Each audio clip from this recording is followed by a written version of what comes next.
Hey, good morning. It's Huntington's disease, Todd. So today's episode, I'm going to try to follow all the rules that they talk about on these YouTube videos. I haven't done very well at any of them in the past.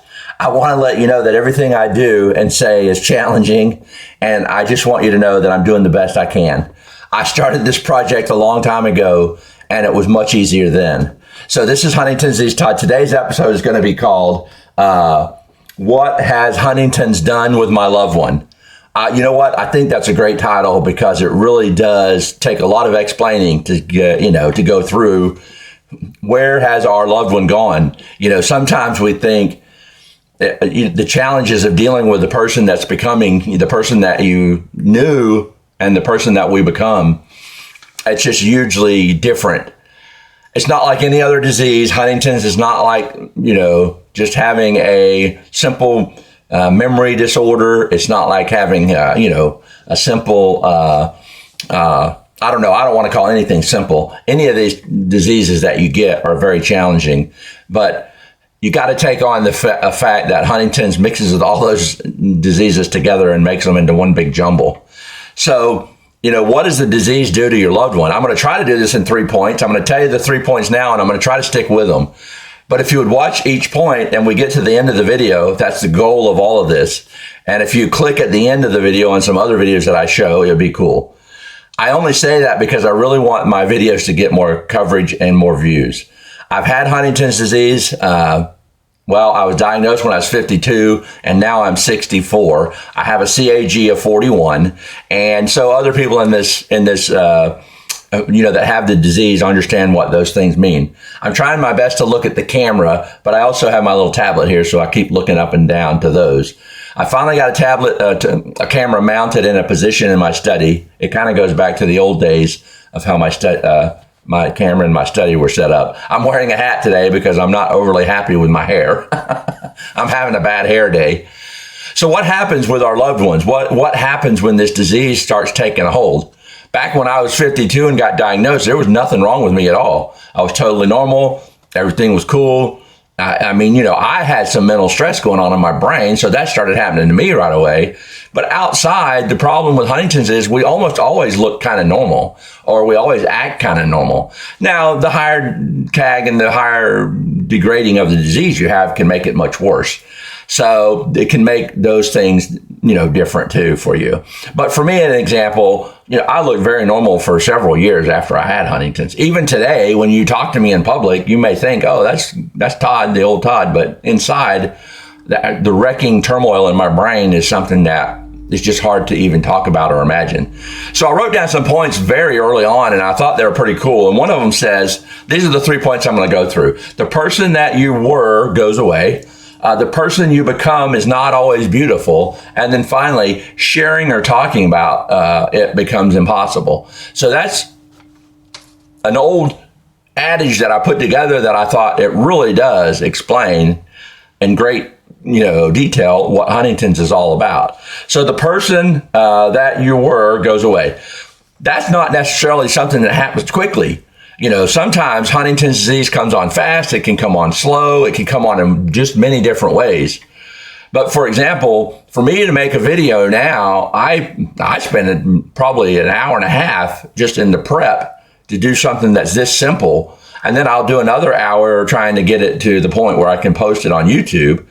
And then there's a chance I'll make a mistake at that too while I'm doing it. I might not put the title correctly. I may, put on the wrong picture of my face. I may say things, I may just do things wrong in the process. So that's one of the things that starts happening very early on.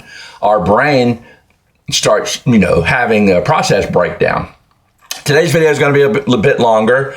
If you watch it, I think you'll get some benefit, especially if you're a Huntington's disease survivor, spouse, if you're also a Huntington's disease, sufferer. What I can tell you now is from the difference of my brain from, back when I got that 52 to 64 is just dramatically different. I don't have so much of the chorea. I don't have a lot of the movement, but on the outside, I could look just as normal as you, but on the inside, this thing is really making it hard. So, my brain starts turning things around. I could have an idea of something I want to do, and then that idea can just stick with me for hours or days or weeks. I'm telling you, one time I wanted to remodel the trailer that I had. It was just a yard trailer, but the wood had gotten old on it, and I posted a few videos of that a long time ago. But when I went to do it, I literally thought about it for 6 or 8 months before I even started. That's not anything like what I had done in the past. I would have done that in a weekend, bought all the material, redid the lights, all that. Everything that I did on that process was so much more challenging. So that's one thing. So what is it that I said? It says the person that you were goes away. The person that is loving and caring and kind and generous, if all those things are what you were, they could change overnight. It can be very shocking to the family. It can definitely be shocking to, if you've had a normal kind of relationship. It can be shocking to people that didn't even know Huntington's disease was necessarily in your family. Again, this video is going to go a little long today. And, again, sometimes they're saying the format with YouTube is that people are watching more on TV. So a little bit longer episode maybe will, garner a little bit more looks. If you cut off in the beginning, I'll understand that because maybe you're not, necessarily affected by Huntington's. But what I'm wanting to do is get to the point where I can get a few videos there that people can, look at and give them some real resonance about what happens and, what maybe you can do. But the thing is that the person that changes who we are, you have to understand that it's not them, it's their brain. They're not getting less loving. They're not getting less kind. They're not getting less compassionate.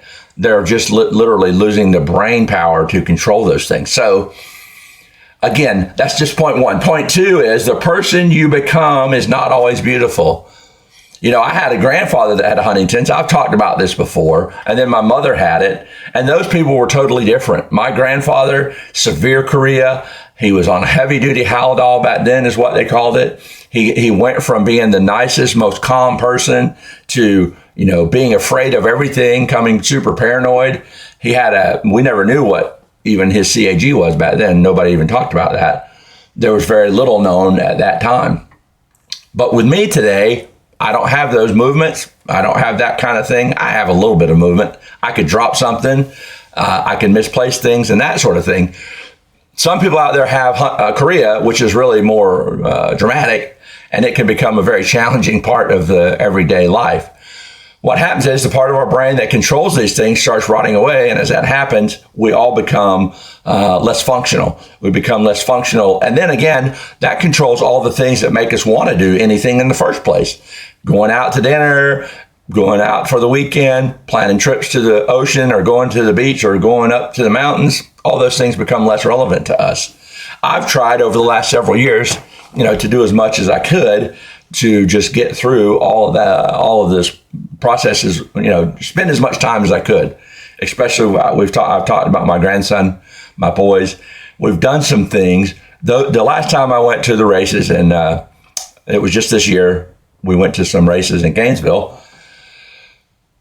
I think that might be one of the last times I plan it because it's becoming just too hard for me to do. Getting the tickets, getting on. All the things that seem and sound easy, they just aren't anymore. So the person you become is not always beautiful. Huntington's chorea can make people very, very challenging. I'm thankful at this point that I don't have it. I talked about my grandfather. He had it pretty bad. My mom was very super mellow. I would assume that my mother had a lower CAG, and she lived to be 82. The last few years was challenging, but then me and my sister, I've lost a brother to it. I had another brother that had it. His daughter has it. Her daughter has it. My sons are susceptible to it. However, sometimes getting a test, you decide whether you do or don't want to get a test. Yeah, it's just one of those things because they are becoming better at some new drugs and things that might help it. My advice has always been keep your brain clean. Do as much as you can not to do anything harmful to your brain, even when you're younger, because as you get older, the Huntington's, I think, might come on a little quicker if we hurt our brains. So the person that you were goes away. The person that you become is not always beautiful. Sharing or talk about it becomes impossible. See, that was one thing that, I don't know, men aren't always real sharing, I don't guess, in some cases. But women or wives, I'm sure, are a lot more sharing of their feelings. You know how that is. Men, women are looking for love and men are looking for respect. I think that was one of the books they wrote before. But what happens is women, with women with Huntington's, they may become just way less compassionate, way less loving, way less caring. It's not even anything they can control. Again, this brain disease, it does things in the mind that you can't possibly imagine, because unless it happens to you, sometimes you can relate to someone that had a broken arm because you had a broken arm, or you can relate to someone that has had heartbreak of losing a loved one because you've lost a loved one. I think that's what gives us our compassion in life. So sometimes bad things that happen to people, it really gives them more of an understanding of, how things affect others. With Huntington's disease, there's no way to describe what's happening in our brain. So you can look at me, we can talk, you can think, oh, everything's cool. Todd looks the same. As far as I can tell, he is the same. And then people kind of, expect you to be or think you are and act the same towards you. So, but what's happening inside of my brain right now, from when I was 52 to now, I would say I've had more than a 50% decline, or I would even say it could be 60 or 70%. But that's not just a decline in like my thinking or my memory. It's a decline in all of my functions. So things that happen now from inside of my head, my executive functioning is not working right. I may not make the right plans. I may not put the things in the right place. My wife, as I've said, always cooks because I lost that. But when she cooks, she sets my plate up on the table, and it's not, again, she does it because I might throw the plate across the room.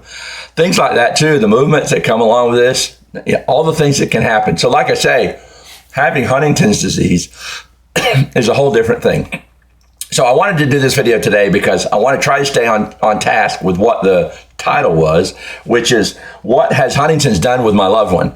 I mean, that really does say a lot about what is going on. And then the points were those that I mentioned. If you got to this far in the video, hallelujah, thank you very much. I'm going to put some videos over there, I think, that you could click on. And then down here, there'll be a picture of my pretty face that you could make, and that could subscribe you to the channel. I'm only saying these things because I really want the videos to get more views. I'm doing everything I can this year. This year may be the last and best year that I have to do all these things.